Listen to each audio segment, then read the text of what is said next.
2022 சங்கர் சாருக்கு நோட்டீஸ் கொடுக்குறாங்க. 2021-22 இது நடந்தது. 2022 திரு சங்கர் அவர்களுக்கு ஒரு சம்மன் கொடுக்குறாங்க. சம்மன் அப்படிங்கிறது பிஎம்எல்ஏல பிரிவென்ஷன் ஆஃப் மணி லாண்டரிங் ஆக்ட்ல சட்டவிரோத பண பரிமாற்ற தடை சட்டத்தில் 2002 சம்மன் கொடுத்தா யாரா இருந்தாலும் சரி, அவங்க எவ்வளவு பெரிய உயர் பதவியில இருந்தாலும் சரி, அவங்க அப்பியர் ஆயே ஆகணும். அந்த இடத்துல அவங்க 2-3 தடவை அப்பியர் ஆகாத பட்சத்துல அவங்க டைரக்டாவே அரெஸ்ட் பண்றதுக்கு ரைட்ஸ் இருக்கு. இதுல சட்டவிரோத பரிமாற்றம் எங்க வருது? வரேன் ஃபர்ஸ்ட் அதை முடிச்சிடுறேன். அப்ப திரு சங்கர் அவர்கள் உள்ள போய் ஒரு 3 மணி நேரம் அவர் எக்ஸ்பிளனேஷன் கொடுத்துட்டு வந்துடுறாரு. அவரோட தரப்பு டாக்குமெண்ட்ஸ் எல்லாத்தையும் கொடுக்குறாரு. அப்ப 2022 கொடுத்ததுக்கு அப்புறம் 3 வருடங்கள்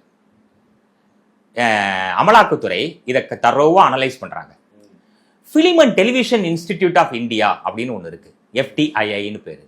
அந்த film and television institute of இந்தியால இவங்க என்ன பண்றாங்க, இந்த கதையை கொடுத்து இந்த சிடியையும் கொடுத்து நீங்க இதை வெரிஃபை பண்ணுங்க, படத்தோட சிடியையும் கொடுத்து இந்த கதை இனிய உதயம் கதை இருக்கு இல்லையா, இது 2யுமே கொடுத்து இவங்க கொடுத்த ஆதாரங்கள் இருக்கக்கூடிய எந்தெந்த ஆதாரங்களை ஒரு படம் ஒண்ணுக்கு ஒண்ணு சம்பந்தப்பட்டிருக்கா இல்லையாங்கிறத அனலைஸ் பண்றதுக்கு தேவையான முக்கியமான டாக்குமெண்ட்ஸ் என்னென்ன இருக்கோ அது எல்லாத்தையும் film and television institute of இந்தியாவுக்கு கொடுத்துட்றாங்க. Film and television institute of India என்ன பண்றாங்க, அந்த படத்தோட சிடியை வச்சு படத்தை பார்த்துட்டு அதுக்கப்புறம் இவங்க கொடுத்த ஆதாரங்களை வச்சு பார்த்துட்டு ஆமா அடிப்படை முகாந்திரம் இருக்குன்னு சொல்லிடுறாங்க. அடிப்படை முகாந்திரம் இருக்குன்னு சொன்னதுக்கு அப்புறம் இவங்க என்ன பண்றாங்கன்னா ஒரு கேஸ் ஒன்று ரெஜிஸ்டர் பண்றாங்க.